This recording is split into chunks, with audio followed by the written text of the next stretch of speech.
Part 7. Auction identifiers, point of control, anomalies, and high and low volume areas. George Soros once said, "I'm only rich because I know when I'm wrong. I basically have survived by recognizing my mistakes." Welcome to part 7, guys, and I hope you managed to get that playbook done and it's all updated and starting to take real good shape now as we move through to the back end of Module 2. So what we're going to talk about in Module 2 is we're going to start off by talking about the types of auction rotations, weak and strong control factors that you see within the various auctions. We're then going to turn our attention to the volume point of control, talk a little bit about anomalies, and then finish off with the brief introduction of high and low volume areas. Now, before we move on to part 7, I really want to just take a moment to sort of go back over the quote we just saw from George Soros, as I think it's quite pertinent to traders and not just trading, but what George Soros was saying was that he's progressed and he's been successful simply by recognizing his mistakes. Now, I just want to share with you when I was growing as a trader, I at one point, I think after 2 years in my career, I stopped and I looked at a lot of the strategies that I had developed, and I very quickly realized that the strategies I had developed were based on the mistakes I made so early on in my career. So, for instance, I used to be someone that would sit there and I would have these levels in my head, and I would end up sitting and fading a trend day. And time again, I would lose so much money fading trend days. All of a sudden, I developed a strategy of how to trade a trend day, how to recognize initiative price response, and how to take advantage of trend days. Merely recognizing my mistake of losing money on trend days helped me to formulate the strategy. Ultimately, by recognizing the mistake, I became successful and was finally able to not lose money from trading, from fading trend days, but rather make money from going with the momentum on trend days. So it's so pertinent that you understand that quote, as you will again, whether you're a beginner trader or whether you're an expert trader, you would realize, this fact yourself as you're going through your career or as you are already quite established in your career. So let's get to it, our daytime auction rotations. Now, you need to think of the marketplace as a game in which timeframe buyers and sellers are vying for control. In its simplest sense, when buyers are in control, prices rise. When sellers are in control, prices fall. This is the basic premise of auctions. Now, when only one participant is in control, the market tends to one time frame.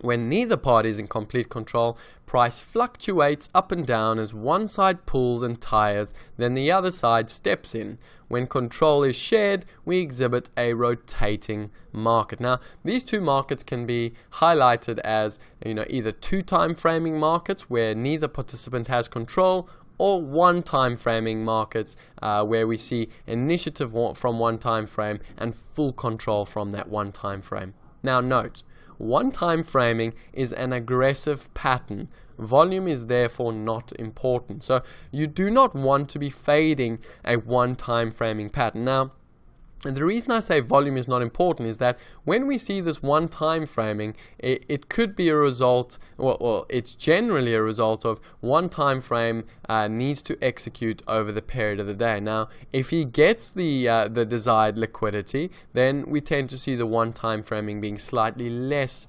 aggressive. If he doesn't get the required liquidity, we can see the one time framing being quite aggressive. So it's important that you understand, that one time framing doesn't have to be on high or low volume. What is important is that we do not fade it. Now, what we're going to look at over the course of the next couple of slides is, what these time frame, whether it's one time framing or two time framing trades look like. What's important to understand is that we need to, by identifying whether in one time framing or two time framing, we have to make sure when it's one time framing, we don't have to, rush in because we got, if we can early identify it one time framing, then we can take advantage of it. Now, some of the time frame transition factors that we are going to talk about is one, the need to be ahead of confirmation. So sometimes when you're taking on a trade strategy, you need to be a little bit ahead as opposed to behind. And then sometimes another transition factor will be when we have volatility expansion. So again, both these sort of factors can tell us when there's a sudden shift between two time framing markets and one time framing markets. Let's now take a look at an example of what one time framing and two time framing as well as volatility shifts might look like. Let's now take a look at some of the a few examples in the volume profile of one time framing, two time framing, as well as volatility auction expansion. Now, in the first chart, you will see an example of two time framing. Now, what it looks like, and I think the best way to illustrate this is to compare it directly with the one time framing. In the example, you can see in both instances, the market sells off, but the manner in which it sells off is showing the control that the seller exhibits. Now, in the first example, you can see whilst the seller is sort of selling the market, it is running into sort of responsive type buying, and that's why we kind of get the nice aggressive down move, and then we get quite a bit of two-way trade before we then get another little grind lower, and then a little bit of two-way trade and a grind lower. So whilst prices do shift lower, the manner in which they shift is important to interpret and understand. Whereas the second example, you can see, the seller takes far more aggressive control of the auction process, and we get very little overlap of candles. But more important, one of the most important identifiers of one time framing is that we do not take out, the previous candle's high or the previous, high of the previous TPO of the previous high of the candle. Now, what you can see in that second example is, we continuously grinding lower and lower, forming lower lows and lower highs. When we see this sort of one time framing, we can afford to be a little more aggressive on entry.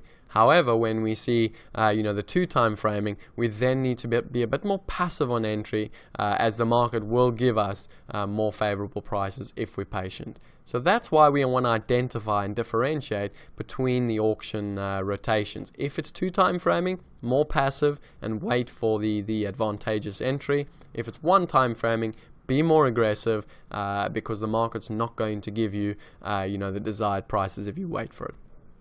And then in terms of auction volatility expansion and contraction, it's just how the the size of the number of TPOs or the number of prices that we trade over at any given point. So again, what you can see early on in the third example, the market has very small little ranges. And then all of a sudden, towards the back end of the day, we get a very, very large candle or a very large range, and the volatility just picks up marginally towards the back end of the session. So again, important to understand, when the price response or the volatility is contracting, as well as when it's expanding. So those are three examples of both two time framing, one time framing, and auction volatility contraction and expansion.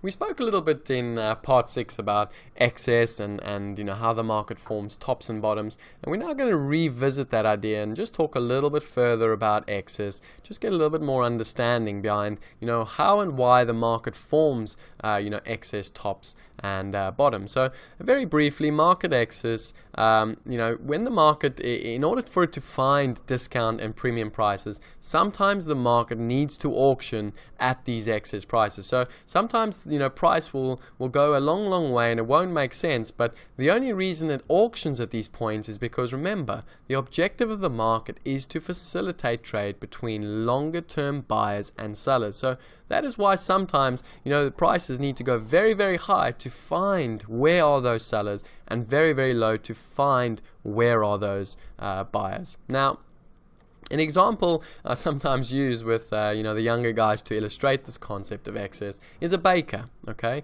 so let's say, for instance, a baker bakes 1,000 loaves at, say, $50. Now, the cost of the price being advertised for these loaves is crucially important as to how many people are going to physically buy his loaves. Now, if he were to say raise the price of those 1,000 loaves to $55, okay, you'll straight away, or sorry, yeah, to $55, you will see that we still have, you know, someone or 1,000 demanding, you know, those loaves at 55. So again, markets are accepting price, or buyers and sellers are happy to engage at this price. However, once we move the price up to 60, notice how the demand for, you know, the initial 1,000 loaves suddenly drops to 800. So straight away we can see that as price moves higher, we're not getting quite the same demand as we had when prices were lower. So what happens then? The market quickly moves back towards, you know, sort of fair price. So just a very basic illustration of what happens, you know, when the market, or you know, when the market moves from fair value, moves toward excess, and then very quickly moves back towards fair value. Now note, three forms of excess we find. The first is a gap. So a price gap is where the market opens substantially higher or lower from the closing price. These gaps can be created for a fundamental or a technical reason. And note, technical gaps are far more likely to be filled than fundamental gaps. And the basic premise is very simple. When a market technically gaps, or when a market gaps as a result of, say, overnight moves, or, you know, maybe aggressive, you know, sort of price response from the previous day, or an aggressive open strategy, well, a lot of the time, you know, these gaps will be filled as there's very little fundamentals underlying the move. Now, when we have a fundamental gap or a shift in fundamentals, those gaps don't need to fill, for one. They don't always fill, and they can actually take sometimes very, very long, up to years to fill, as the market very quickly, you know, sort of moves away, you know, from accepted price. Now, the good example to use is, you know, obviously recently this year when we had the Brexit, you know, if you go look, the gap in, you know, in the sterling versus dollar up at 151, somewhere there, that gap, you know, may take a couple of years for the market to fill out. However, that gap remains, and it will remain until such a point that, you know, the fundamentals either change or there's good reason for the markets to revisit that point. The second form of excess is tails. Now we get two types of tails. The first is the invisible tail. Now it's a relatively simple but very important, you know, sort of market excess to consider. Now, when we have a normal tail, you would be able to identify quite easily on a volume profile because it sticks out. Now, an invisible tail doesn't quite stick out that easily, but all an invisible tail is it's a very aggressive auction within the day's range. So it's where a market very quickly initiates, you know, from one point to another and continues to initiate. So an invisible tail is nothing more than an initiative move taken by the buyers or sellers, but within, you know, the already established range of the day. And I will show you an example of this in the next slide, so do not worry too much if you don't understand the invisible tail.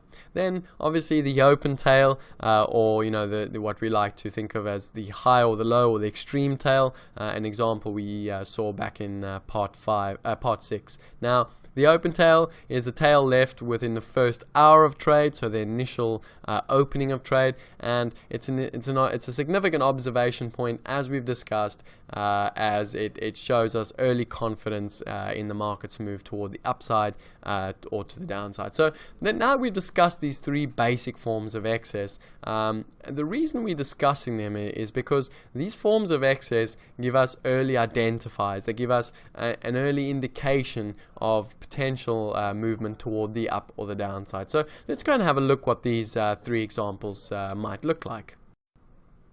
So the first of the three examples would be the price gap. As you can see, the previous day the market closed toward the lower end of the range, and the next day we completely gapped away from where not just value but where the range of the day was. Now again, remember, this is an out of balance type open. It's a form of market excess, and the reason we discuss it is because when we have these excesses in the market, it brings other, you know, time frame players into the market. It forces them to respond and trade, and as a result that gives us a lot of opportunity to take advantage. Now, the invisible tail, as discussed, is where we have a very aggressive initiative, but within the day's established range. Now, you can see this invisible tail if you look at the second TPO, which is the L print, and then the very next print, which is the M print.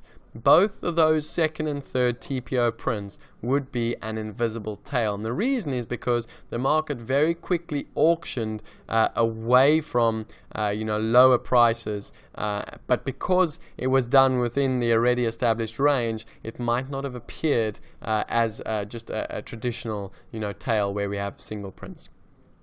And then in the last example, we have a market open tail. As you can see, the market opens towards the lower bound, and very quickly the market navigates higher. Nice confident up move in prices as we see initiative from the open. So those are the three types of excess that you're likely to see in volume profiling. We're now going to begin our in-depth discussion of the volume point of control. We briefly spoke about this in module 1. I showed you how to identify this in the volume profile, but now we're going to take a look at why the volume profile is important to be able to understand and interpret, and what it can mean over a period of a trading session. Now, the first thing is the volume point of control, or VPOC, as it's better known, and as people will often name it, is the price at which the most volume in a trading session can be found. So that price over a period of a day where the most volume is transacted is known as the volume point of control. In basic sense, it is the price that has received the most trading activity within a trading session. Now note, markets that are in balance tend to retest this point of control whilst they remain in balance. So straight away, bang, the market opens and you've identified opening in balance. There is a very high probability that we will retest the previous day's volume point of control. Again, knowing this little bit of information can aid you in developing a very early strategy just based on where the market is opening in terms of trade location. Now, the point of control can also act as a strong reference point in markets that are slowly accepting value higher or lower. So what we mean by that is that when we see a trending day, or when we see initiative taken in the market, what we tend to see is a developing volume point of control. So it may start at the lower end of the day, but then as price rises, we see the volume point of control continues to rise over the entire session. Now, traditionally, as a rule of thumb, in a trend day, the volume point of control will constantly be moving with the trend, and more often than not will literally be closing. The volume point of control will be at either the high of the day in an uptrend or at the low of the day in a downtrend. Then the more pronounced the VPOC, the more significant it becomes. So a lot of the time we could see in a volume profile maybe 5 or 6 or 7 different prices could have been the volume point of control, and the volume difference between those prices is very marginal. In that case, it's slightly less pronounced. However, if we have a very pronounced volume point of control where that price is the obvious price that traded the most volume, well, that makes it more pronounced and more likely to be retested. Then we can observe the volume point of control in 2 ways. One is the static point of control from the previous section, and the second is the new point of control being formed on the current day. So straight away, what we're trying to look at here is that we need to lean on the previous day's volume point of control, but then equally we need to also focus on the current day's volume point of control. And note, the movement of the point of control over a day gives us vital clues as it measures where volume is being distributed relative to trade location. So what we should typically see is that the volume point of control as a kind of almost rule of thumb should in theory be within the value area, or where trade is being accepted.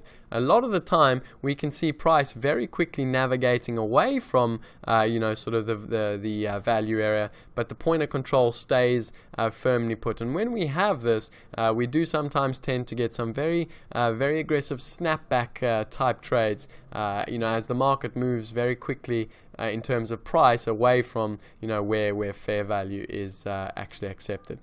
And then, if prices move aggressively away from the point of control and cannot facilitate trade away from the point of control, there's a very high probability the market will trade back towards the accepted price. A little bit what I was talking about in that previous sentence. So that's the volume point of control. Hi guys, and welcome back to part 7a of the Blackboard Learning Series. Now, what we spoke about throughout predominantly part 7a was we started off with two types of auction rotations you can expect to find. And we said the first and most common is where we have a lot of two-time framing going on. So what do we mean by that? Well, very simply, it's merely where we get a lot of overlap between auction rotations. Now, if this is our first auction rotation and the next auction rotation, then the third auction rotation, maybe we take out the previous low and then maybe continue a little bit higher, and then over the course of the day maybe head a little bit lower, and effectively all we're getting is a lot of two-way type auction rotations. The more directional aggressive type is where we have a one-time framing auction process, and that merely is where we have a series of higher lows and higher highs, or equally a series of lower highs and lower lows. Now, the key identifier and what's important to understand is that when a market is either one-time framing up or one-time framing down, there is a sense of control from either the buyers and the sellers. And we want to identify that control quite early so that we don't stand up against it, but rather utilize strategies that go with the flow. We then spoke very briefly about within these various auction rotations or individual TPO auctions, we spoke about volatility contraction and expansion. Now, contraction of volatility is nothing more than, let's write volatility.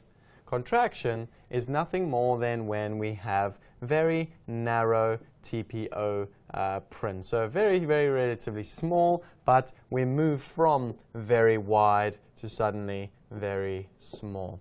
Equally, volatility expansion is merely the opposite, where we move from having relatively small TPO auctions to suddenly having relatively big and then contracting again. So again, we want to be able to differentiate between, contracting, volatility contraction within the auction rotations as well as expansion. And the reason is that we want to identify what created that. What was the cause of that sudden shift in volatility? And then equally, why did we suddenly quieten down? Was it a case of we found, responsive buying? Was it a case of, it was just a positional unwind? What caused that volatility, both contraction and expansion? Remember, every little piece of information you interpret and understand will give you a better understanding of why prices are trading where they are, but more importantly, we can utilize that information to make very objective, probability hypothesis as to where price might go in future. We then moved on and we spoke about various types of market excess, and we had a nice example with the Mr. Baker man who creates these loaves of bread, and as he sells, as he gets a little bit greedy and lifts the price of those loaves of bread, we start to see the demand wane, or we start to see a less response in that auction process. So we spoke about these excesses, how at various prices, whether they're excess to the upside or prices to the downside, we have a lack of interaction or two-way trade occurring when we get to these excess. And some of the examples of excess that we spoke about include, firstly, tails. Now remember, a tail isn't just a very quick sort of rotation away from high or low prices, but it could also be an invisible tail. Now, invisible tail is the same as a tail, except we don't always see it on the volume profile because it might not be the first letter of the day. So again, just for a basic example, if this is our initial trade, we have our initial balance buying tail, and we can see that that tail holds over the period of the morning. That tail then is just a traditional opening tail. Now, over the course of the day, we might move higher, and suddenly we leave the following tail. So we leave an X tail where the market comes up, up, up, up, up, and suddenly the market leaves a big X tail. We return to the distribution of the day. This now becomes a tail over the course of the day. An invisible tail is nothing more than, let's say we came back up here a second time and suddenly we had a very, very aggressive rotation lower on the very next print. So an equal and opposite almost. We came back up a second time and the market rejected straight back down, showing us that that first tail is still very, very valid. It seems invisible, or it doesn't seem like a tail because we've obviously had a TPO print there over the course of the day. But an invisible tail is nothing more than a bit of volatility expansion off a key area within the current day's volume profile. So that was the different types of market excess. Oh, sorry. We then also spoke about gaps being market excess, and the definitions of gaps and why gaps occur, as well as the different types of gaps being fundamental or technical. We then moved on to our last sort of section, which was the volume point of control. And the key thing to understand about the volume point of control, it is the price within a volume profile that transacts the highest amount of volume over a period of a day. Now, the important thing to identify is it protruding, or is it just a series? Are there a series or a number of different prices that could have been the VPOC? What do we mean by that? For instance, if we have a whole bunch of prices and that is the VPOC relative to the average prices, or are there a few prices that potentially could have been the VPOC? These protruding ones tend to act as a sort of elastic band when the market moves away. They generally want to come and retest that and then maybe fill out. Whereas these types of VPOCs, they're not as prominent and sometimes they may hold initially or they may redirect. The important thing to understand with regards to the VPOC is that you can develop various strategies around the highest traded price of the day. Because we get a VPOC every single day, you can develop very, very specific strategies and execute those strategies in a highly successful manner. We will discuss a VPOC trade strategy within Module 2 and 3, so not to worry. That ends the Part 7A Blackboard series. Continue on with Part 7, and we'll see you again in Part 7B.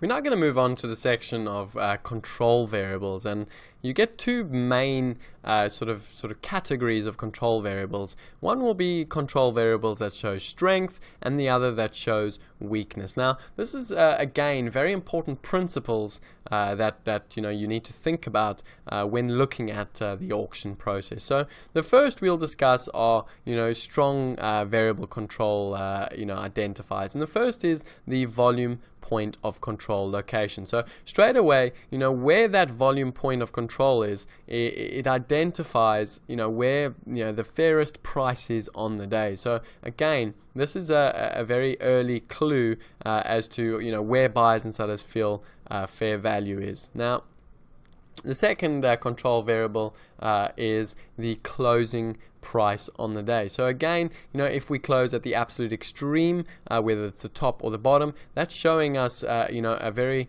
an identifier of strength that's being shown by either the buyers or the sellers. Then the location of the value area as well as the shape of the value area. So, if we have a value area that's situated, towards the top end or the bottom end of the day, again, that's showing us that there's high likelihood for at least a continuation, whether it's a drift or whether a trend, at least some form of a continuation or, movement in the direction of the prevailing trend. And then obviously the shape of the value area, long elongated value areas, we tend to show us probably a lot more, one directional type trade, whereas when we have narrow, small little value areas, again, that's showing us a little bit more muted balance type trade. And then range expansion and volume, like we said, when we have the expansion of volatility, that's quite an important control variable we want to pay attention to, as well as when we have relatively higher volume or lower volume. That's again showing us a control variable we need to pay attention to. Our open type, so if we have open drives and open test drives, again that's showing us strength or a strong control variable early on in the day. And then our trend characteristics. If we see those trend characteristics that we spoke about, in part 1 and 2, in part 5 and 6, those characteristics are early identifiers that there is control by either the buyers and the sellers in the market. And then last, tails. These tails are crucial. They do give us an early identifier of strength in the market, we need to pay attention to these variables as they can be indicative of what price is likely to do going forward. So to summarize, the man who insists upon seeing perfect clearness before he decides never decide. So again, it brings you back to this concept of, if you're waiting for too much information, it's highly likely that one, you're not going to be able to take full advantage of the opportunity, but a lot of the time you might miss the opportunity altogether. And that's why we want to differentiate between what control variables are showing us strength or confidence, and then what control variables are showing us weakness and a lack of confidence. Identifying these variables early on, will allow us to develop, strategies that we can take on early and not wait for too much information. So let's have a look now at some of the, the control variables that show weakness. So in essence, with the little fishies there, the control variable that shows weakness is anything that I like to think of as an anomaly. So anything that's almost counterintuitive to the principle. That effectively is a weak control variable, and those weak control variables tend to be overcome. So again, an anomaly is a single price or price level that lacks symmetry. Anomalies represent structural weakness, and anomalies are created through a combination of time time, volume, and price. Now, when we see these anomalies, it's not so much a case that they get corrected straight away, but at some point in future they will get corrected. And that's why we want to identify between strong or strength in the control variable as opposed to weakness in the control variable. When there's strength, we do not go against it. We develop strategies that continue with the strength, with the time frame or the participant that's in control. Equally, when we have weak control variables, we want to look to go counter, and fill out that anomaly and correct the anomaly.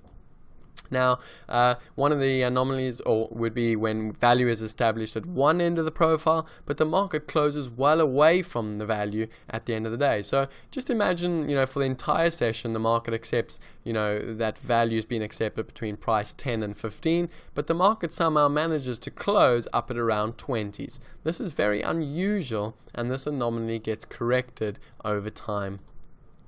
Then when we have bad highs and bad lows, we spoke about this in previous sections. Again, seeing double TPOs at the high or the low, or seeing very high volume or relatively high volume transact at the highest prices and the lowest prices of the day is very unusual, and that anomaly tends to get corrected. When we have the volume point of control and the value area at opposite sides of the profile. Again, if the market accepts value at the lower bound, but somehow manages to shift the highest traded volume at the highest price of the day, that's a very unusual, sort of pattern. We have seen this day type, we've spoken about it. It is the double distribution day, and a lot of the time when we see this, we do tend to see, the low volume area filled out in the next couple of sessions. And then a low volume area within a value area. So it's very unusual that a market very aggressively goes and leaves sort of a very aggressive area away from a value area. It does tend to fill out the value area. So if at the end of the day you see a value area that's got a lot of sort of low volume traded areas, that point will eventually be traded out. Now, the important thing to note is that these structural weaknesses are often revisited and completed or filled out during the current or following trading session. So that's the major differentiation between strong control variables and weak control variables. Strong control variables tend to show us strength and confidence and give us early observation as to direction for prices, whereas weak control sort of factors tend to show us a little bit of weakness in the auction process, and thus they get corrected and filled out over time. We're now going to move on to the final section of part 7, being the high volume areas and low volume areas, as well as volume and TPO ledgers. So we're going to have a brief discussion about this now. It's a very, very important principle that I want to begin to develop with you now, and we're going to develop unique strategies using high volume and low volume strategies as we move particularly along in module 3. So the first thing to understand is a high volume node is merely it's a TPO buildup or a volume buildup at a single price. So where you see a lot of prices trading, or the market trades a lot of volume at one price, or trades a lot of times at one price, this is known as a high volume node, and this usually occurs when there is a lack of volatility and hence the market auctions sideways. So again, this is a very an early identifier of two-way trade within the market auction process. Then a high volume area is exactly the same as a high volume node, except it is over a series of prices. The low volume node is the exact opposite. It's where a price has been skipped over and very little trade has been facilitated at that price. This can be identified as a single TPO or a time price observation, or a letter in the volume profiles, or very, very low volume relative to the rest of the volume profile. The low volume area, again, is just a series of prices where there is a low amount of volume traded, or quite a few single prints within the profile. Now, a market that has created a low volume area will usually initially hold this area and facilitate trade above or below the area. It shows that there is an element of control from either the buyers or sellers. Once the low volume area begins to trade, the effort is negated and typically the low volume area will be faded out. Now, crucial you understand this. We are going to develop some fantastic strategies using low volume areas. Remember, a low volume area is a control identifier within the volume profile. Now, this control identifier merely gives us that little bit of a not necessarily a bias, but a little bit of a focus on either being only a buyer if there's a low volume area from the buy side, or only being a seller if there's a low volume area from the sell side. Remember, so long as that low volume area remains, we want to continue to go with the direction of the underlying trend. So we are going to pay a lot more attention to low volume areas as we go further along in not just this module, but module 3. Then low volume areas will typically be traded out and can sometimes then turn into highly traded areas. So note, if that low volume area doesn't hold and the market does start to penetrate into that low volume area, it does tend to fill it out completely, and a lot of the time a low volume area can turn into a highly traded area. Then a ledge, lastly, a ledge is an anomaly that can be identified as a series of TPOs or volume. It's a build-up of activity at a few prices, and these ledges can form as a result of a lack of volatility and confidence from either sellers or buyers to breach a certain point. Ledges show price pressure, but also an obvious point for exits. Once the ledges breaks, we typically see stops. So a ledge, as I'll show you in the next example, is nothing more than a lack of volatility which creates a buildup of volume at one price, or quite a lot of TPOs at one price. Now, the important thing to point out is that these ledges can often be a catalyst for stops, and that's why we pay attention to them, because they do give us potential for a short-term trade opportunity. let's now have a look at these two examples of low volume areas, high volume areas, and a ledge on the next slide. So as you can see with the charts provided, the first example is what we call a TPO ledge. Now remember, a TPO build-up or volume build-up at a single price is a ledge. So in the first example where the pink line is, you can see there's 4 TPOs, so 4 times the market traded toward this price and couldn't get below this price of 74. So that becomes a TPO build-up or a ledge. Now remember what we said, more often than not what you're going to find is that there will be stops triggered in and below that ledge. Now that's why we pay attention to it. And what I will point out is this is very much a short-term type trade opportunity. We're looking for stops, and then again, remember what we said, if the market does choose to fill out the the low volume area, then we could see continuation lower in prices. So that's what we would call a TPO ledge. Now the flip side to that is what we call a volume ledge in the second chart. Now what you can see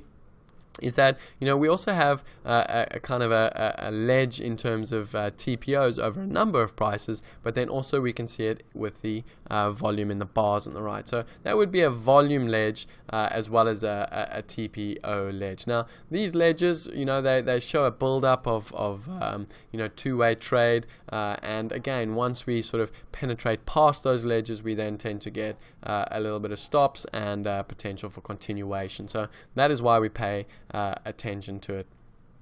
Now just note, a ledge defending a low volume area, so like we can see for instance in the first example, we have a ledge there defending a low volume area or an untraded area with that large K-tail. That presents an opportunity, but note guys, it's very obvious. The naked eye can see that it's quite obvious, and for that reason, once that ledge gets penetrated, we're likely to see a lot of two-way trade, as the market fills out, that untraded area. So again, it's not as straightforward as you sell for the stops and it'll continue all the way lower. Sometimes it can take almost an entire session to fill out that low volume area.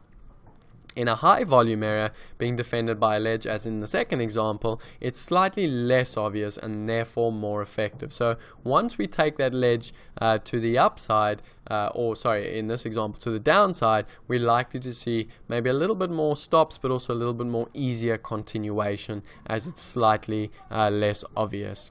Then note, ledges show price pressure, but also an obvious point for exit. So there's a confluence of stops behind the ledge, and by that token, if it's a very obvious that there's going to be a lot of stops there, you need to execute very methodically and very mechanically. Why? Because there'll be a lot of other algorithms and shorter term time frames that will be doing the same. So if you're going to look into these ledges as a trade opportunity, just bear in mind they are very automated mechanical type strategies. Now just with regards to high volume and low volume areas, in the first example you can see that long K-tail of untraded low volume nodes. As you can see, the volume is very, very low there, so that is a low volume area relative to the rest of the profile.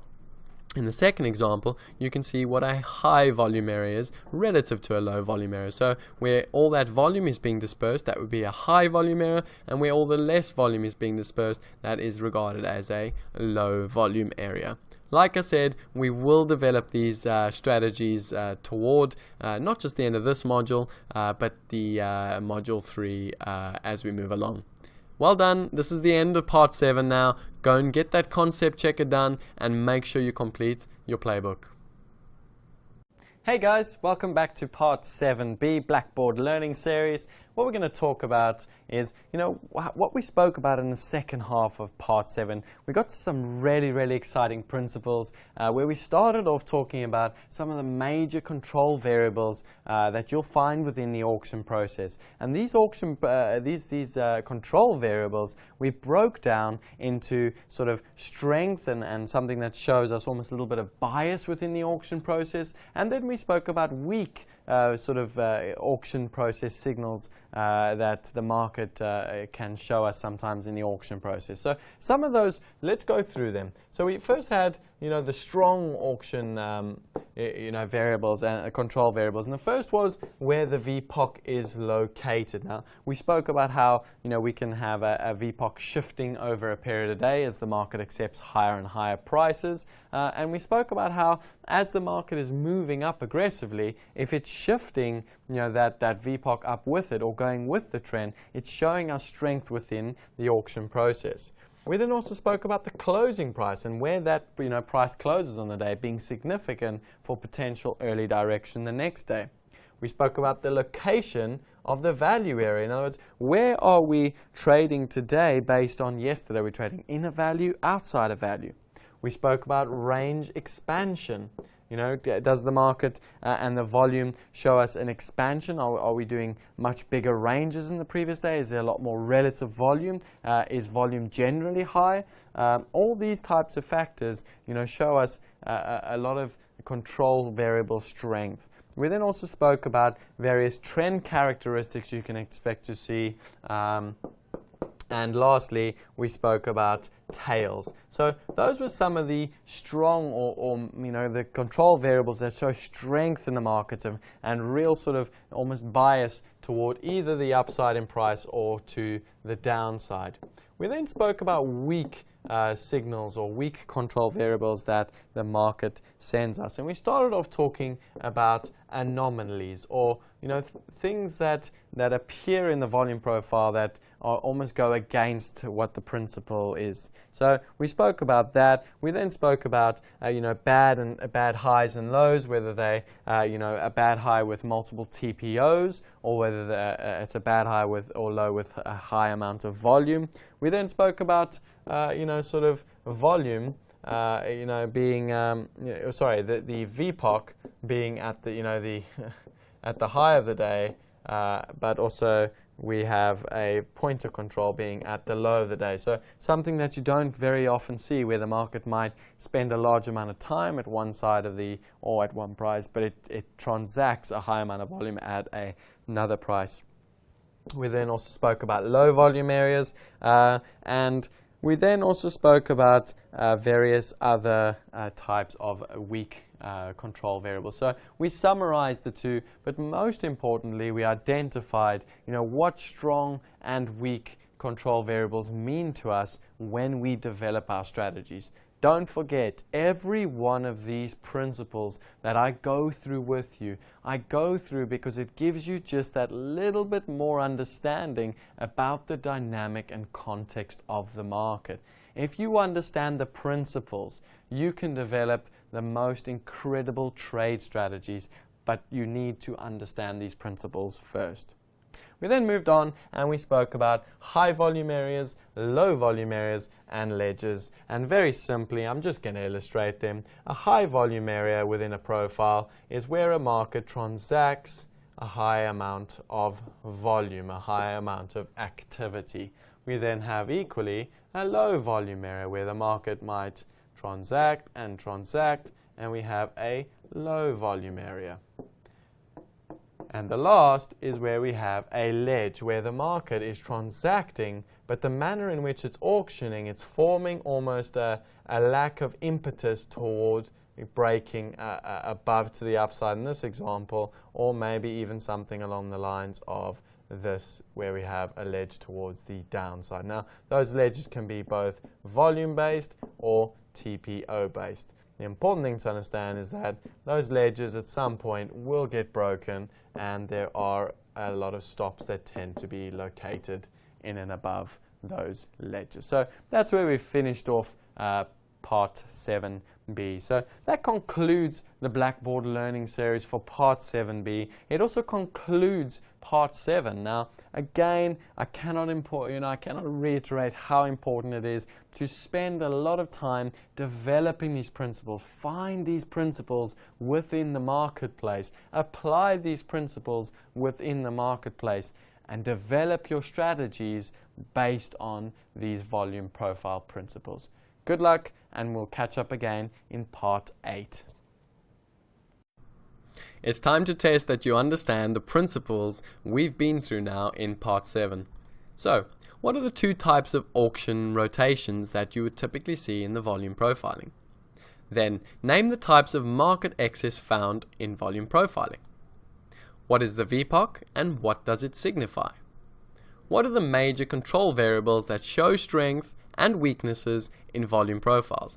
Pay careful attention to this section. Make sure you can identify not just what the strong control identifiers are, but also the weak ones, and more importantly, understand why we categorize them in strong and weak control variables. Then lastly, what is a high volume area, a low volume area, and a ledge? Again, try and draw these out for yourself so that you have a sort of a graphic understanding of what these concepts mean. Good luck, and we'll see you again in the playbook section. It's playbook time again, and in this section what we're going to start off with is find an example of one-time framing and an example of two-time framing in your volume profiles and insert it in the space provided. Again, take a close look as to how the market responds when we two-time frame and one-time frame. Then find an example in any market of your choice of the four ideally that I've given you with the Bund, the E-mini S&P, the Eurodollar FX and the oil, and find a gap for me, an invisible tail and an open tail, and insert in the space provided. Again, take your time and make sure you find good strong examples to show that you do understand the principles. Then identify all the control variables in the charts that I've provided you with, both the strong ones and the weak ones. And lastly, find an example of a low volume area, a high volume area, and ledges, both volume and TPO, and insert them in the space provided. Good luck, take some time on this playbook entry, and we will see you again in part 8.